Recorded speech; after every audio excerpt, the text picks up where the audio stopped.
A kú déédé àsìkò yìí, kókó inú ìwé ìròyìn la mú wá fún yín láti inú àwọn ìwé ìròyìn ilẹ̀ Nàìjíríà. Orúkọ tèmi ni Ọmágbémisọ́lá Ọmọlọ́gọ̀mádẹ àìjẹran ẹdán.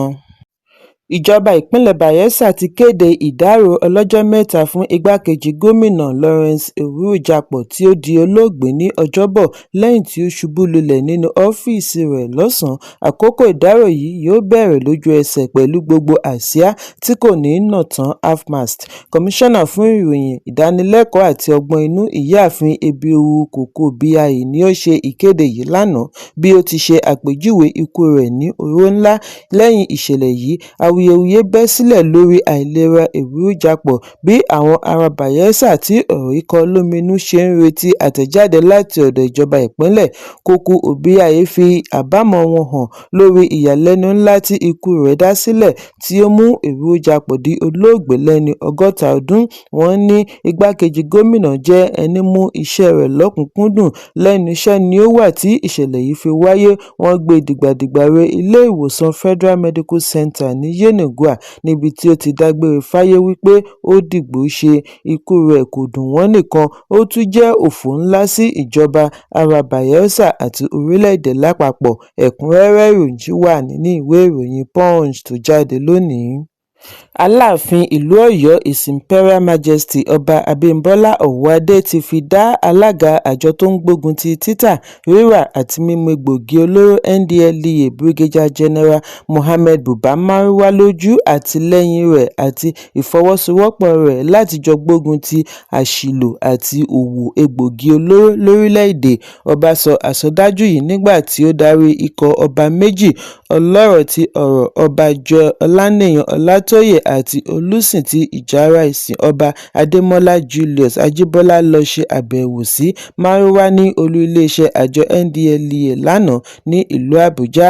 Adarí ìròyìn fún àjọ NDLEA Fẹ́mi Babáfẹ́mi ni ó ṣe àfihàn yìí nínú àtẹ̀jáde àná bí ó ti ṣàlàyé wípé ọba ní inú òun dùn sí oyè Marwa gẹ́gẹ́ bí atúlùṣe ilẹ̀ Yorùbá. Ó wà ní ipò yìí nítorí ìwà àti iṣẹ́ ìríjú rẹ̀. Ìdí nìyí tí ó fi lè jẹ gómìnà ìpínlẹ̀ Borno àti Èkó.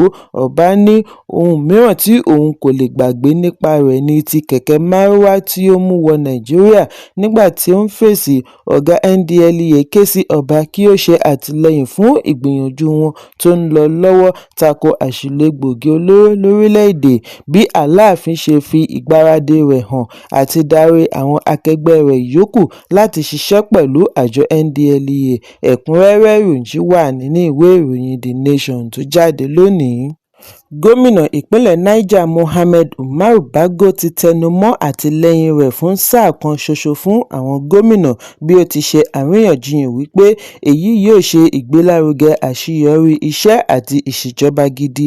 Gómìnà sọ ọ̀rọ̀ wọ̀nyí níbi ó ti ń búra fún àwọn alága ìjọba ìbílẹ̀, igbákejì wọn, kọmíṣánná àti board members tí wọ́n ṣẹ̀ṣẹ̀ dìbò yàn ní Àràwá Isa Wali Multipurpose Hall, ilé ìjọba ìlú Minna.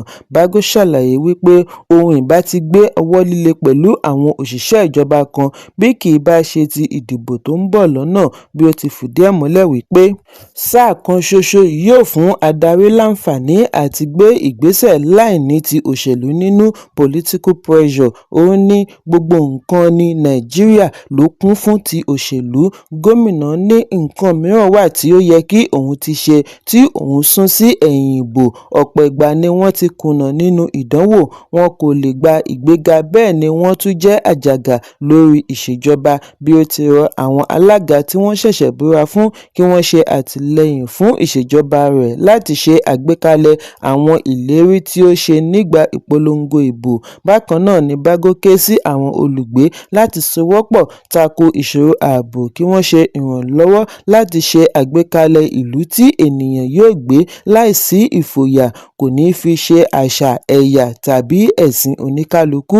Ẹ̀kúnrẹ́rẹ́ ìròyìn wà nínú ìwé ìròyìn Daily Trust tó jáde lónìí. Iléeṣẹ́ panápaná ìpínlẹ̀ Kánò ti fìdí ẹ̀ múlẹ̀ ìṣẹ̀lẹ̀ iná tí ó ṣẹ́yọ ní ilé-ìwòsàn ìjọba Rogo ní ìjọba ìbílẹ̀ Rogo.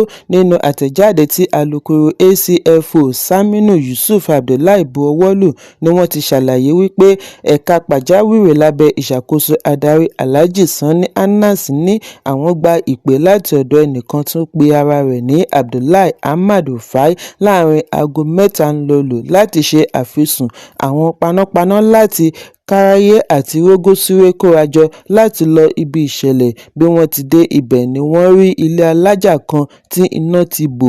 Lára ibi tí iná yìí kó bá ní physiotherapy clinic, MU clinic, dental unit, outpatient department, lab office àti bẹ́ẹ̀ bẹ́ẹ̀ lọ. Gbogbo rẹ̀ ni ó wà ní àjà kìíní ilé yìí. Ìwádìí àkọ́kọ́ ṣe àfihàn wípé iná mọ̀nàmọ́ná tí ó ṣẹ́jú electrical spark ni ó fa ìjàmbá iná. Ìwádìí ṣì ń tẹ̀síwájú láti mọ ohun tí ó fa ìjàmbá lẹ́kùnrẹ́rẹ́. Adarí wa rọ ará ìlú kí wọ́n ṣọ́ra pàápàá jùlọ lásìkò ọyẹ́ kí wọ́n sì gbé ìgbésẹ̀ láti dènà ìṣòfò ẹ̀mí àti dúkìá.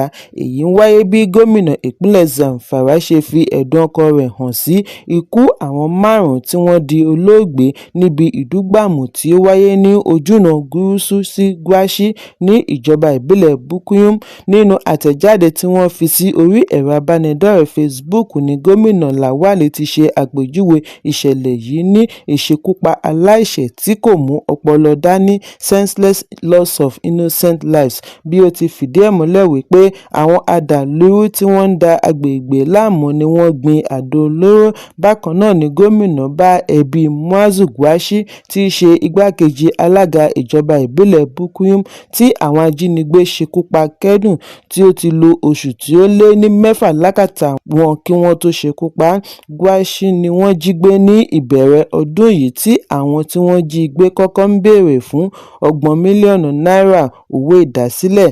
Lẹ́yìn èyí ni a gbọ́ wípé wọ́n gba mílíọ̀nù 15 náírà tí wọ́n sì padà ṣekú pa. Gómìnà Lawal wá gbàdúrà fún ẹ̀mí gbogbo àwọn tí wọ́n ti ṣekú pa kí Allah tú mọ̀lẹ́bí wọn nínú. Ẹ̀kúnrẹ́rẹ́ ìròyìn wà nínú ìwé ìròyìn Daily Post tó jáde lónìí. Ìjọba ìpínlẹ̀ Kánò ti fòfin de ẹgbẹ́ kan tí wọ́n ń pè ní Independent Hisbah Fisabilillahi bí wọ́n ti ṣe àpèjúwe rẹ̀ ní ewu tí ó ṣe lòdì sófin illegal and potentially dangerous. Kọmíṣánná fún ìròyìn àti ọ̀rọ̀ abẹ́lé Ibrahim Abdullahi Waiya fìdí àṣẹ yìí múlẹ̀ lánàá bí ó ti ṣàlàyé wípé gómìnà Abba Kabir Yusuf ni ó bu ọwọ́ lu àṣẹ yìí pẹ̀lú agbára tí ó ní lábẹ́ òfin láti mú kí àlàáfíà jọba nílùú kí ó sì fìdí òfin múlẹ̀. Gẹ́gẹ́ bí ọ̀rọ̀ Abdullahi Waiya, Kano State Hisbah Board ló ṣe ìdánimọ̀ Hisbah Board gẹ́gẹ́ bí àjọ láti ṣe àmójútó iṣẹ́ Hisbah. Ó ń kọ ìjọba lóminú wípé àwọn kan ń ṣe ìkórajọ lábẹ́ orúkọ Hisbah láì gba àṣẹ. Ó fìdí ẹ̀ múlẹ̀ wípé àṣẹ ìjọba ti kéde irúfẹ́ ìgbésẹ̀ bẹ́ẹ̀ ṣe lòdì sófin, ó lè tàbùkù èyí tó ti wà nílẹ̀ tẹ́lẹ̀. Ìdí nìyí tí gómìnà fi pa á láṣẹ fún ẹnikẹ́ni láti má kó èèyàn jọ tàbí ṣe ìdánilẹ́kọ̀ọ́ fún ẹnikẹ́ni láti bẹ̀rẹ̀ iṣẹ́ lábẹ́ rẹ̀. Kọmíṣánná fi kún wípé gómìnà ti darí àwọn agbófinró kí wọ́n rí i dájú wípé wọ́n ṣe ìwádìí àwọn tí wọ́n ṣe àtìlẹ́yìn fún ẹgbẹ́ yìí kí wọ́n sì fòpin sí iṣẹ́ wọn. Bákan náà ni àṣẹ yìí ṣe ìkìlọ̀ tako ẹnikẹ́ni láti má darapọ̀ tàbí ṣe àtìlẹ́yìn fún ẹgbẹ́ bí wọn kò bá fẹ́ fojú winá òfin ìjọba. Àṣẹ yìí sì ti múlẹ̀ ní kíákíá.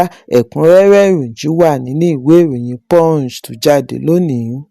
Mínísítà agbára Báyọ̀ Adélábù ti fi ìwé ẹ̀dùn ọkàn ránṣẹ́ sí ọ̀dọ̀ àjọ ọ̀tẹlẹ̀múyẹ́ DSS bí ó ti fi ẹ̀sùn kan olùdásílẹ̀ ìjọ Inri Evangelical Spiritual Church tí ó wà ní Òkè-Afá Ìsọlọ̀, ìpínlẹ̀ Èkó, Primate Elijah Ayọ̀délé wípé ó ń gbìyànjú àti fẹ́ gbọ̀nà ẹ̀rù gba 150 mílíọ̀nù náírà (150 million naira) ní ọwọ́ rẹ̀ pẹ̀lú bí ó ti díbọ́n bí ẹni fẹ́ bá a ṣètò àdúrà kí ó bá lè di gómìnà ìpínlẹ̀ Ọ̀yọ́. Adélábù tí í ṣe olùdíje du ipò gómìnà àná tí ó ti fi èròǹgbà rẹ̀ hàn àti díje níbi ìdìbò gómìnà ìpínlẹ̀ Ọ̀yọ́ ní ọdún 2027 ṣe ẹ̀sùn wípé Ayọ̀délé bẹ̀rẹ̀ sí bàjẹ́ kiri pẹ̀lú ìran èké nítorí ó kọ̀ àti tẹ́tí sí gbogbo ète rẹ̀. Nínú ìwé ẹ̀dùn àwòrán kan tí wọ́n kọ ní ọjọ́ 13 oṣù kẹwàá ọdún 2025 tí amúgbálẹ́gbẹ̀ẹ́ mínísítà Bọ́lájí Túnjí buọwọ́lù ní Adélábù ti ní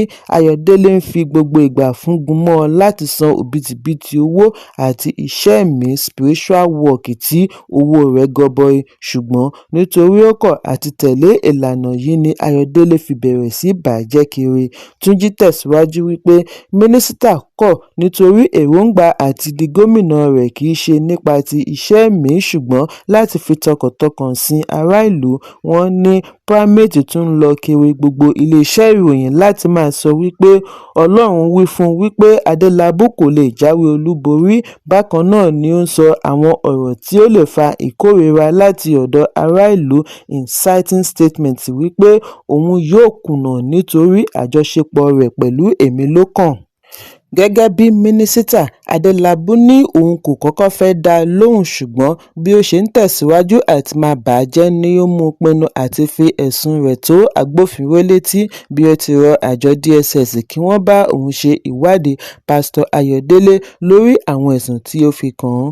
Òun sì ní ìgbàgbọ́ wípé DSS gẹ́gẹ́ bí àjọ tó ṣe gbòógì lórílẹ̀-èdè fún ààbò ìlú àti ìgbélárugẹ ìwà ọmọlúàbí yóò yanjú ẹ̀sùn bí ó ti tọ́.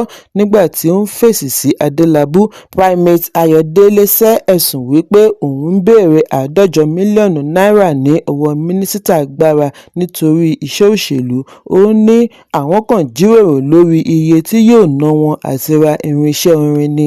Nínú àtẹ̀jáde tí amúgbálẹ́gbẹ̀ẹ́ Primate Ọ̀ṣọ́ Olúwatósìn buọwọ́lù ni wọ́n ti ṣàlàyé wípé àwọn wí fún Adélábù wípé yóò nira fún un àti gba tíkẹ́ẹ̀tì fún ìdíje gómìnà ṣùgbọ́n ó lè béèrè fún ojúrere Ọlọ́run nípa ríra ohun èlò orin sí ilé Ọlọ́run, kìí ṣe dandan kí ó jẹ́ ilé ìjọsìn wọn. Òun kò wí fún Adélábù kí ó mú owó wá, òun ní kí ó wá ẹnìkan láti bá a ná iye tí wọ́n ń ta ohun èlò orin musical instrument lọ́jà. Ẹlòmíràn náà lè tẹ̀lé wọn láti ọ̀dọ̀ òun, ṣùgbọ́n amúgbálẹ́gbẹ̀ẹ́ rẹ̀ àti òun fúnra rẹ̀ bẹ̀rẹ̀ sí fúngun mọ́ òun nítorí ó fẹ́ di gómìnà ní gbogbo ọ̀nà. Kódà ó tún ní kò sí ohun tí òun kò lè gbé kalẹ̀ láti di gómìnà. Ohun kan ṣoṣo tí òun ní kí ó rà ní fèrè trumpet fún àǹfààní ara rẹ̀. Wòlíì ní òun kìí sọ àsọtẹ́lẹ̀ láti fi pa owó nítorí Ọlọ́run bùkún fún un. Ní báyìí, àgbọ̀n ń sẹ́ ìkàndù ń sẹ́, ojú olóko rèé gùdùgbùgùdùgbù. Ẹ̀kúnrẹ́rẹ́ ìròyìn wà nínú ìwé ìròyìn The Nation tó jáde lónìí. Ẹgbẹ́ kan Humanitarian Organization Equipping the Persecuted ti ké gbàjarè lórí ohun tí wọ́n ṣe àpèjúwe rẹ̀ ní èròǹgbà àti pa ọ̀pọ̀ èrò lọ́jọ́ ayẹyẹ Kérésì ní àwọn apá ibì kan ní ẹkùn àríwá, ṣùgbọ́n iléeṣẹ́ ààrẹ tètè fèsì bí wọ́n ti ní gbàjarè yìí kọ àwọn lóminú, èyí sì lè dá ìfòyà sílẹ̀ láàrin ọmọ orílẹ̀-èdè. Olùdásílẹ̀ ẹgbẹ́ yìí Jude Saul sọ níbi ìpàdé tí International Committee on Nigeria and the African Jewish Alliance ṣe àgbékalẹ̀.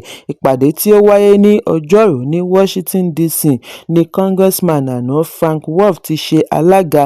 Ìròyìn jábọ̀ wípé níbi ìpàdé tí a ti rí Congressman Riley Moore, Chris Smith, Senator James Lankford, àwọn ọmọ ẹgbẹ́ U.S. Commission lórí òmìnira ẹ̀sìn pẹ̀lú àwọn aṣojú láti Nàìjíríà ní Saul ti ní àwọn adàlúrú tí ń kórajọ fún ìkọlù. Ó ní wọ́n ti ń pètepèrò láti ṣe ìkọlù ní agbègbè ẹnu ibodè Plateau àti Nasarawa títí dé ẹnu ibodè Nasarawa sí Benue àti Kaduna. Ọjọ́ ayẹyẹ Kérésì ni wọ́n fẹ́ ṣe sọ òkò ìbànújẹ́ ní Riyom, Bokos, Kafansha àti Agatu. Saul ṣàlàyé wípé àwọn gba ìròyìn tó ṣe fẹ̀mí tẹ̀, ìdí nìyí tí àwọn fi ń ké sí ìjọba Nàìjíríà àti ààrẹ Donald Trump kí wọ́n tètè wá nǹkan ṣe kí ó má bàa sí ìtàjẹ̀sílẹ̀ rẹpẹtẹ ní ọjọ́ Kérésì. Ìwádìí jẹ́ kó di mímọ̀ wípé àjọ DSS ti gbọ́ nípa ìkọlù yìí, wọ́n sì ti ń gbé ìgbésẹ̀. Ẹ̀kúnrẹ́rẹ́ ìròyìn wà nínú ìwé ìròyìn Punch tó jáde lónìí. Kókó inú ìwé ìròyìn tòní kò ní jù báyìí lọ. Ẹ pàdé mi ní ọjọ́ Ajé Monday fún àkọ́tún ìròyìn. Kí a tó lọ, ẹ má ṣaláì fi àkíyèsí yín ránṣẹ́ kí ẹ sì bá wa subscribe sójúnà wa lórí YouTube kí kókó inú ìwé ìròyìn lè máa tẹ̀ yín lọ́wọ́ ní kíákíá.